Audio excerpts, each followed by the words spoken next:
when I found out I was coming here to do this podcast, I reached out to a club here called Zanies. I have played 2 of their other locations. They have Nashville and they have in northern Chicago, Rosemont, which is by the airport.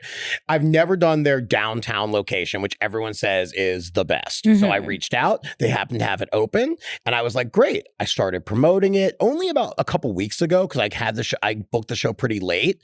And on Saturday, first of all, they hit me up a week and a half ago to say, hey, tickets aren't really moving that well. Do you mind if we offer a discount? I was like, of course not. Get them in the room however you can. They're like, great, $10 off. And I was like, cool, fine. Saturday, I get an email, and I didn't see it till Sunday morning, but I get an email, Alex, there are 0 tickets. We are canceling the show. And at first I was like, oh, fuck. Okay. But like I said, I'm in a good place right now. So I was like, okay, this is a learning experience. What's the best thing I can do with them trying to cancel the show? So I went on social media.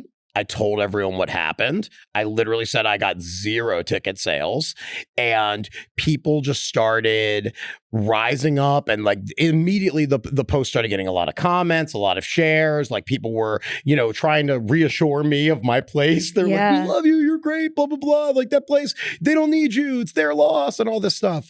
But Zanies had left me on the website. So some people started buying tickets, and they said, hey, so we can do like a showcase style show that you can headline, which would cost us $200. And I said, if you're still going to be here, you can do it. And I was like, okay. So people really rose up and started realizing that this was not going to, that basically through my own honesty and vulnerability, that I was like, they were like, they spoke up for me, and they started showing up, which sometimes is what you need. People don't realize what we're going through. It's so scary as a comedian. You want to say, we're sold out, everybody. We did it. And we don't want to say we sold 0 tickets. But my admittance of that failure, basically, it showed other people like, whoa, like, because people see me with a level of success that maybe I don't always see myself with, because I live in it day to day. Yeah. So if you're like, well, look at you, you're headlining all over the road. You've been on TV, you've done this. It looks very successful. What they don't know is when I look at my bank account from last year, and I'm like, that was $30,000 before expenses. Yeah. That's not a lot of money. So I do think that, from now on, I'm definitely going to be more vulnerable about that, because I think that will bring me more bookings, and it allowed people to see how relatable Definitely. I think more people are closer to 0 than a sold out show in life, not even just comedians. I think just more people get closer to 0 callbacks from a job application than they do 100. Definitely. Yeah. And it's just like, if you have the belief in you that you want to do something, like it honestly, like it doesn't matter how many job applications you have to go through. It doesn't matter how many emails you have to send, how many interviews they make you go through, because if you can finally get there, then that's what it was all for. And for me, I think the biggest thing now is stop needing validation from outside sources. Stop needing a club to book me for me to make my rent. How do I do it on my own? Which I've always been resistant to in my mind. I've always been like, I don't want to ask people for money. Like literally sometimes like I struggle with that. I struggle to value myself and to create and to admit what I think I'm worth. And that's why, like what we talked about earlier, people are like, oh, just do it. Please, just give it to me. I'll do anything. But we should state our worth, and we should know our value. Yeah. And right now, I definitely know my value, and it's high. Why do you think it's so hard for people to understand that about themselves, to say it about themselves? It's vulnerable. Yeah. Especially like when you said a lot of people are closer to 0, right? Well, that's not easy to admit. And also, it doesn't make you seem valuable to admit that, because nobody wants to work with the person that's struggling. They want to work with people that are thriving and that are showing it. It's embarrassing. It's makes you feel like you're not doing good enough? Like how did I get here where I can't even go to this event that I want to go to, where I'm questioning whether or not I should get guacamole on my burrito, like things like that, where every little thing is, a question in your mind of should I or shouldn't I? And to actually admit those things, it is so difficult because you want to present yourself like everything is going great. But the more honest we are with each other about it, the more people can band together and you can feel your worth. Like right now, my net worth as far as a bank account goes, it ain't that much. Like, it's like, I think put in my car, my bank accounts, my savings, stuff like that. We're talking less than $20,000 total. Probably more like 10 to 15-ish, right?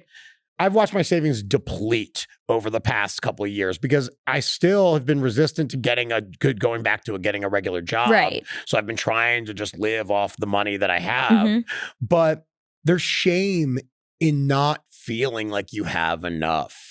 And that is so difficult. Yeah. It's always told you not having money is a negative. So that gets instilled in you. Yeah. I mean, and that's what life tells us when you can't afford things or whatever. Definitely. It's hard to admit that you don't have money or you're not good with money, or, it was always easy for me to say, I don't care about making money, because as much as I would love to be rich and successful, I only cared about it in terms of that means I'm doing really well in my career. Right. That's the only thing. Like, people used to say to me, like, do you want to be famous? It's like, fame is a byproduct of what I want.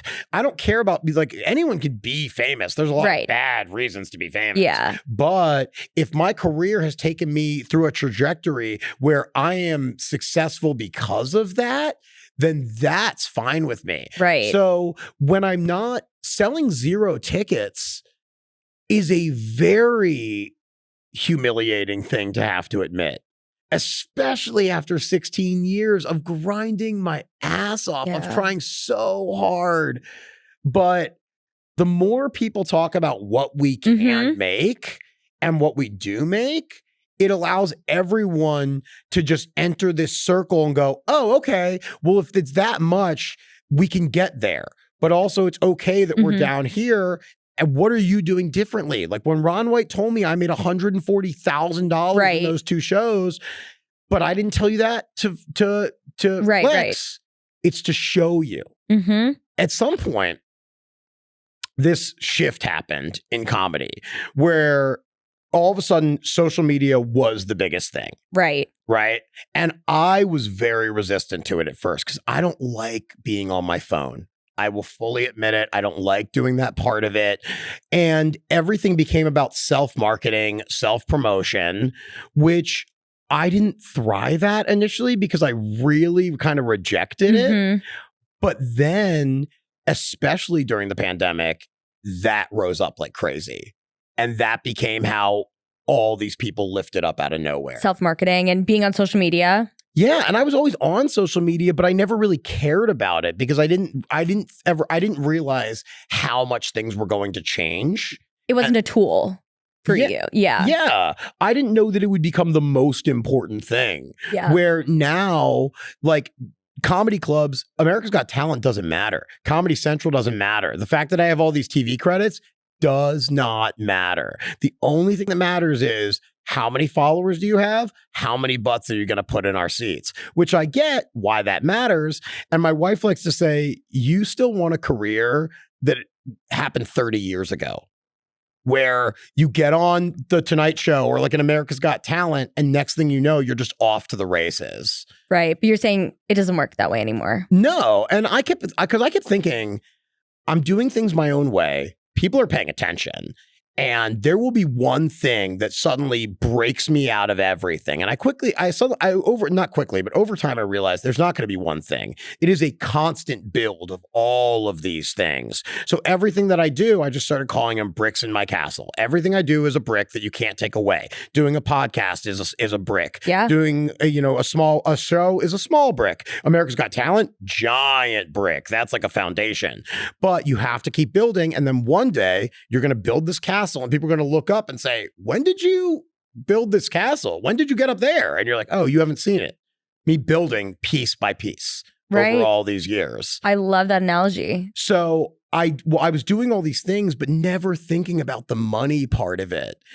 Where I have, a lot of friends that are like, how do I make as much money as possible doing this? And that just has never been me. And I'm trying to shift into that place because my wife is very much like build wealth, grow, learn as much as possible, do this, plant the tree now. And I'm just kind of, I try to get there. It's just hard.